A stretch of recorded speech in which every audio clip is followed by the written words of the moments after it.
What if the reason you still feel empty is because you keep trusting everything except the one who fulfills His promises?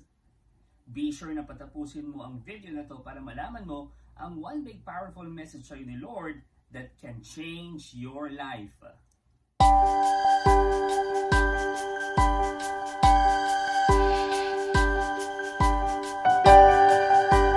Hi, my name is Brother Bars Lumibo and welcome to today's Word in Today's World, wherein we unpack the daily liturgical readings and discover their connections sa bawat isa and yung relevance nila sa buhay natin. Today is March 26, 2026, and our first reading is from Genesis chapter 17, verses 3 to 9. I encourage you to open your Bible and read it.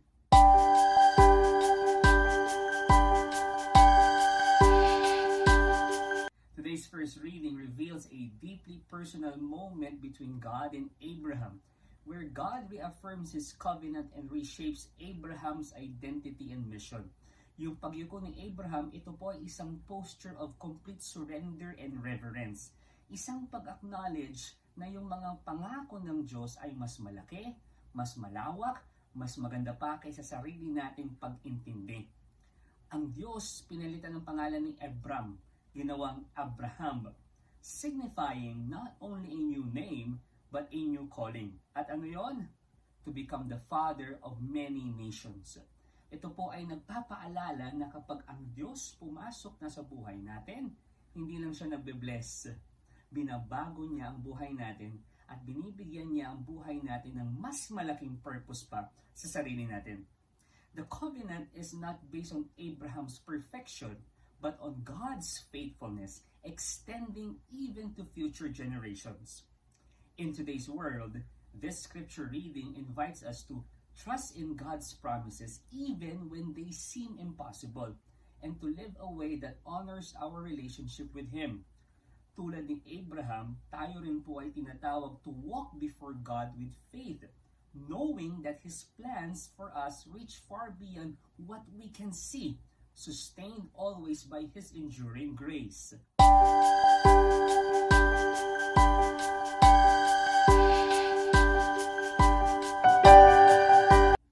Thank you for staying. Be sure na patapusin mo ang video na to para malaman mo ang connection ng first reading natin at ng gospel reading natin.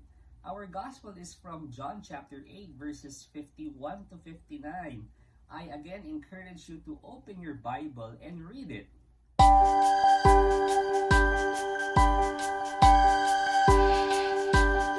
In today's gospel reading, Jesus speaks a truth that is both comforting and confrontational. Anong sabi niya? Whoever keeps my word will never see death. This is not merely about physical death, but about the gift of eternal life that comes from a deep relationship with Him. Yung mga tao, nung sinabi niya ito, hindi nila naiintindihan. Ginagawa nilang literal, o kaya naman binabase nila sa human standards at traditions. At ito pa, kine-question siya kung saan nanggagaling yung authority niya na mas malalim at greater pa kay Abraham. Yet, Jesus gently but firmly reveals His divine identity with a powerful statement. Anong sabi niya? Before Abraham was, I am. In this moment, He is not only affirming His existence before time, but also declaring that He is one with God, the source of life itself. In today's world, yung gospel reading po natin ay inaanyayahan tayo na mag-reflect kung paano tayo nagre-respond talaga sa mga sinasabi ni Jesus. Do we accept them with faith, or do we resist when they challenge our understanding? Like the people who pick up stones dun sa kwento natin, we too can sometimes reject truths na mahirap nating tanggapin at intindihin. But Jesus calls us to trust, to keep His word, and to believe that in Him, we are given a life that transcends death.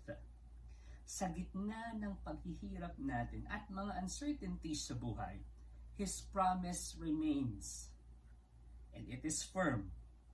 Those who hold on to Him will find life that is eternal, sustained by His presence and grace.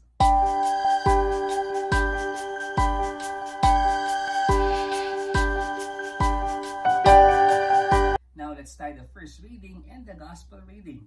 Ano nga ba ang connection nila sa bawat isa?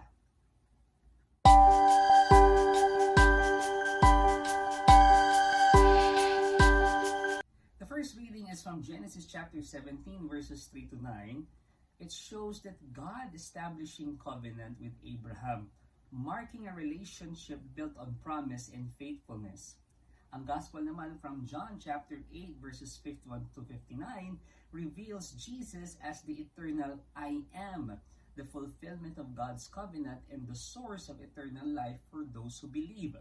Pag pinagtahi po natin yung dalawang yan, our liturgical readings for today tells us that God's covenant finds its fulfillment in Jesus, who invites us into an eternal relationship through trust. And here's our one big powerful message. God fulfills His promise in Jesus, inviting us into lasting relationship through trust. And here's our question for your personal reflection or for your group discussion. What hinders you to put your trust to Jesus, the one who fulfills promises? Pwede po ito makatulong sa inyong devotion time, quiet time, prayer time, sa inyong journaling. And I also encourage you to share your answers sa my comment section.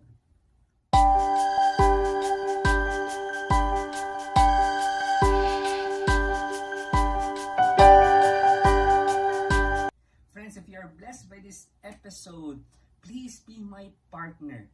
Samahan niyo ako, tulungan niyo ako na ma-reach pa ang maraming tao, maabot pang maraming tao, mabigyan pa sila ng mensahe ng Diyos by sharing this video sa inyong social media accounts or sa inyong mga GCs or sa inyong mga kapamilya, kamag-anak, mga kaibigan, i-PM nyo sa kanila.